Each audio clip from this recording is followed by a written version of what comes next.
Confartigianato Nazionale per le imprese svolge in prima funzione il ruolo di sindacato, quindi porta le istanze delle imprese presso le istituzioni, presso il governo e discute con i nostri organi per migliorare le condizioni delle imprese e per rappresentare le loro problematiche. In più svolge la funzione di promotore di eventi, di formazione, cerca di sviluppare tutti quegli aspetti che servono alle imprese piccole e medie del nostro territorio nazionale per crescere e per migliorare la loro condizione.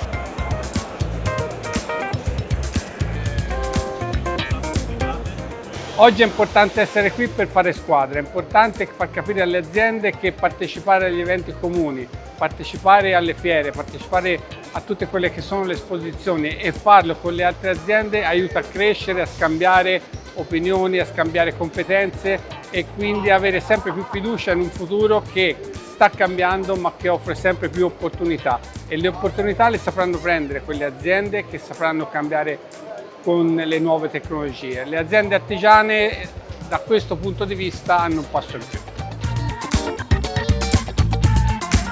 Settima edizione di Samo Expo e prima edizione di Confartigianato con una collettiva all'interno di Samoplast.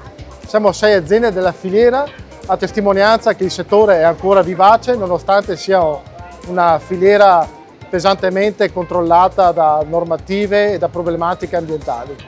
La presenza di 6 aziende all'interno di Samoplast è rappresentativa dello stato della filiera. È una filiera ancora vivace, quello che incombe come normative e criticità politiche e ambientali non fa altro che rinnovare la nostra energia nel rinnovarci.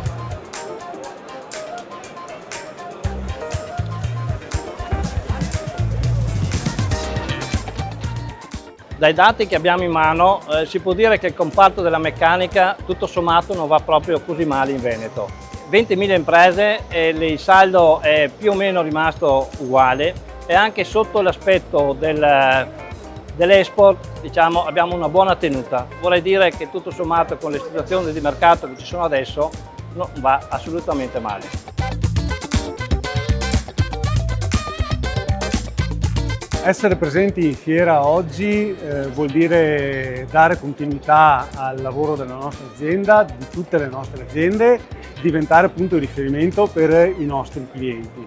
È per questo che scegliamo di essere presenti a queste manifestazioni. Lo facciamo con Confartigianato perché Confartigianato ci dà un grosso supporto in questo, e in un momento così particolare in cui le nostre aziende sono chiamate ad innovare e a rinnovarsi, credo che Confartigianato possa essere il punto di partenza per trovare le soluzioni migliori per questo percorso.